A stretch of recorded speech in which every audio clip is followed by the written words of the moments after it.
as assumption in the Euler's column theory, इसकी भी assumptions हैं. Initially the column is perfectly straight. ठीक है, पहले जो load लगाया तो column is perfectly straight and load applied is truly axial.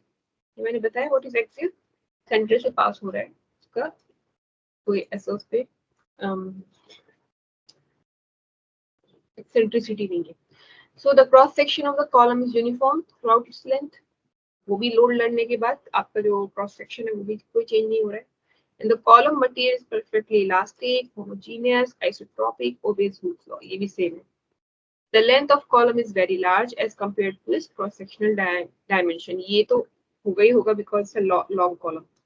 Long columns में cross-sectional area काफी small होता है than the length of the column as compared to the length of the column.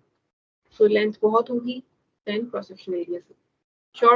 The shortening of column due to direct compression is very small, is neglected. मतलब P की वजह से जो shortening होगी वो इतनी कम है कि वो negligible है, उसे आप avoid कर सकते हैं long column में. And the failure of column occurs due to buckling along. So अगर हम Euler's column theory पढ़ रहे हैं, column theory पढ़ रहे हैं, तो इसमें हम read कर रहे हैं basically buckling के लिए क्या होगा. मतलब buckling ही हमारा main objective है, इसमें question का कोई नाम नहीं है. We are doing it, learning it for the buckling case, buckling failure. ठीक.